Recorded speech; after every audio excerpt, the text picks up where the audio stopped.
Welcome back, Bengals fans, to another Bengals breakdown. The roster cuts are done. The initial 53-man roster is set, and now comes the next big step, the waiver wire. This is where the Bengals can still patch up weaknesses before week 1. And let's be honest, there are a few spots that desperately need help. Now, here's the reality. Most players hitting the waiver wire were cut for a reason. They're not star-level talents. But for a team looking to strengthen depth, they can still be valuable additions. And Cincinnati has some glaring needs to think about.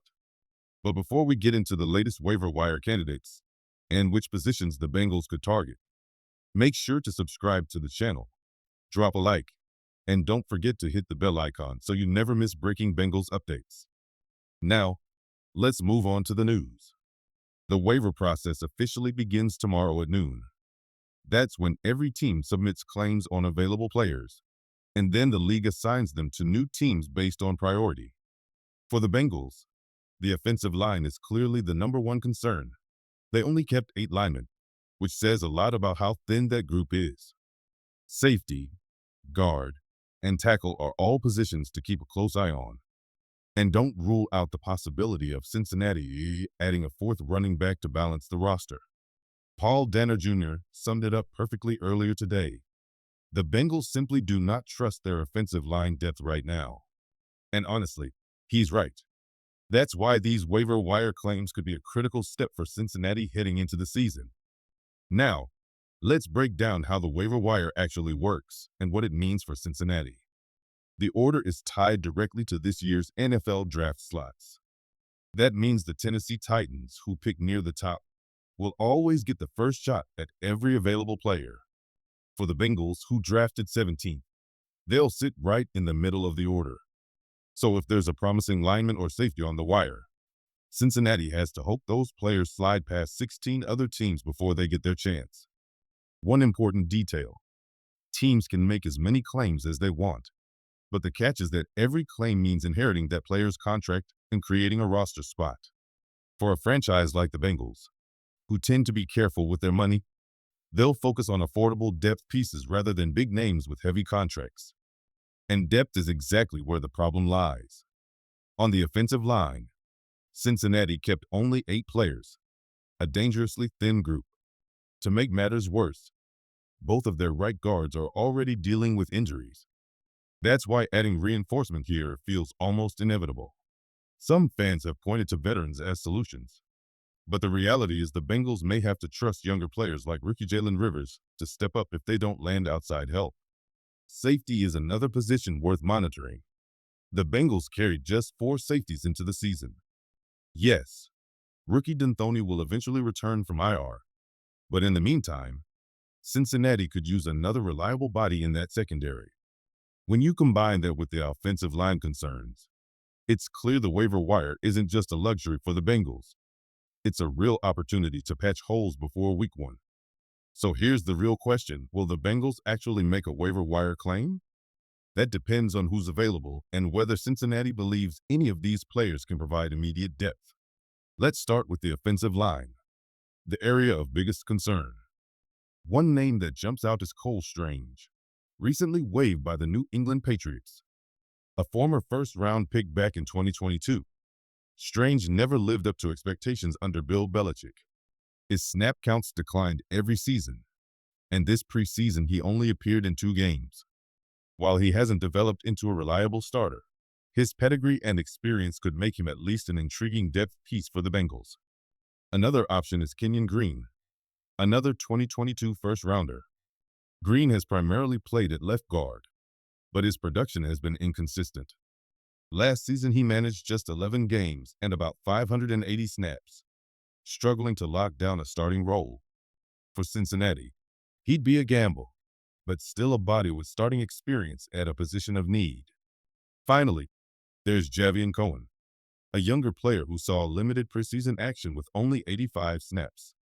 Cohen doesn't carry the same first-round status as Strange or Green, but sometimes it's the less hyped players who find the right system and surprise people. For the Bengals, that might be exactly the kind of low-risk move worth exploring. At the end of the day, All of these linemen were cut for a reason. None are perfect. But when you're as thin as the Bengals are in the trenches, even flawed options might be better than standing pat. Another young name to watch is Javion Cohen. He began his college career at Alabama before transferring to Miami, where he built a reputation as a solid interior lineman.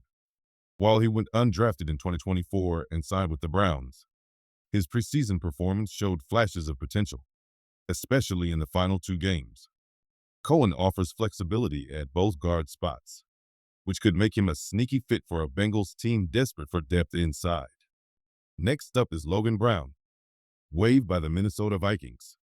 Coming out of Kansas as an undrafted free agent, Brown logged over 100 snaps this preseason. He didn't allow a sack, though he did surrender a few pressures and picked up some penalties along the way. Still, his ability to play both left and right tackle gives him some upside as a developmental depth piece. For Cincinnati, that versatility could be valuable, especially if injuries pile up. Then there's the veteran route, Kendall Lamb. Originally undrafted back in 2015, Lamb has carved out a long career by being reliable enough to fill in across multiple seasons. Last year with the Miami Dolphins, he logged around 500 snaps, most of them at right tackle. With nearly a decade of NFL experience, he isn't flashy, but he's proven. For the Bengals, Lamb could provide the kind of steady veteran presence the offensive line room currently lacks. Now, as I've said before, there's always a reason these players hit the waiver wire. None of them are perfect fits, and most of them struggled enough to get cut from their previous teams. But for the Bengals, this is where the reality of roster building comes into play. It's not about finding stars. It's about finding depth, insurance, and players who can step in if injuries hit. The offensive line is still the #1 concern, and that won't change until Cincinnati proves it can protect Joe Burrow consistently. Adding even an average lineman through the waiver wire could make a difference in the long run. Beyond that, the secondary is thin, and running back is still a spot where one injury could change everything. So while none of these names are game changers, the Bengals can't afford to sit back and do nothing. Even a small move could be the difference between surviving early season injuries or watching weaknesses get exposed right away. Let's shift to the secondary, because safety depth is another issue for Cincinnati. One name who just hit the market is Julius Woods, released by the Dallas Cowboys.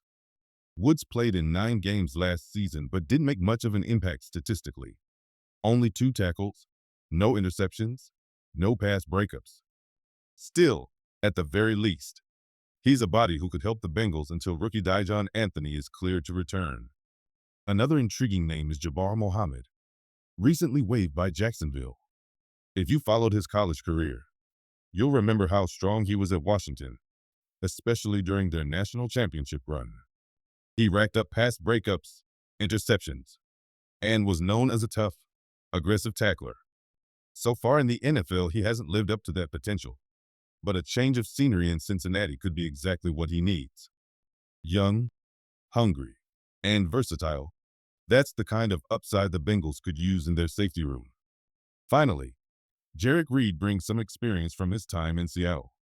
He's contributed mostly on special teams, but when targeted in coverage, he held up surprisingly well. In 2023, he was thrown at just twice and allowed only 7 yards. That's a small sample size, but it shows he has some discipline in coverage. While he's not a guaranteed starter, Reed could be a valuable depth option who also strengthens the special teams unit.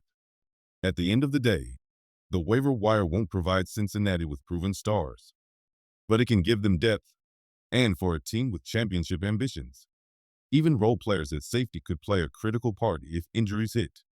Now let's talk about the running back position, because while it isn't the Bengals' biggest need, depth here could still become important. One name available is Audric Estime, who logged 13 games in 2024. Estime is a physical runner, built to handle contact, and could profile as a short yardage option. The problem is that Cincinnati already had Kendall Milton, who many believe was the stronger option, but he didn't survive roster cuts. Losing him stings, and it makes Estime look more like a fallback than a real upgrade. Another interesting prospect is Damian Martinez, a rookie seventh rounder out of Oregon State. Over his last two college seasons, Martinez rushed for more than 1,000 yards each year and showed flashes as a pass catcher. He's raw, but compared to many of the backs floating on the waiver wire, he might be one of the better long-term bets. And then there's Israel Abanikanda, a former Jets draft pick who signed with Green Bay but hasn't seen much opportunity. Last year, he carried the ball just 22 times for 70 yards, but his speed and burst are undeniable. Abanikanda is the type of back who can bring a true change of pace, something the Bengals don't currently have behind Joe Mixon and Chase Brown.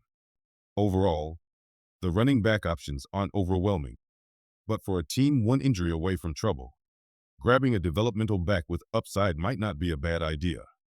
There are still a couple of notable veterans worth mentioning. Cam Akers was released by the New Orleans Saints, but as a vested veteran, he doesn't have to go through waivers. That makes him an instant free agent, able to sign anywhere. Akers ran for over 440 yards last season with a couple of touchdowns, and while he isn't the explosive back he once was, he still brings a mix of power and burst that could give the Bengals a different look in their running back rotation. On the offensive line, Dan Skipper is another intriguing veteran. Released by the Detroit Lions, Skipper is a massive presence with years of experience. In 2023, he gave up just one sack across 15 games, proof he can still hold his own in pass protection. The question is whether he'd be willing to accept a death role, because in Cincinnati, he wouldn't be guaranteed a starting job. But when you're talking about stabilizing an offensive line that's one injury away from chaos, someone like Skipper could be exactly the kind of leader this roster needs. So while the waiver wire pool isn't filled with stars, there are players out there, both young and veteran, who could help plug holes. And for a Bengals team with Super Bowl aspirations, even one or two smart depth moves could make a major difference as the season begins.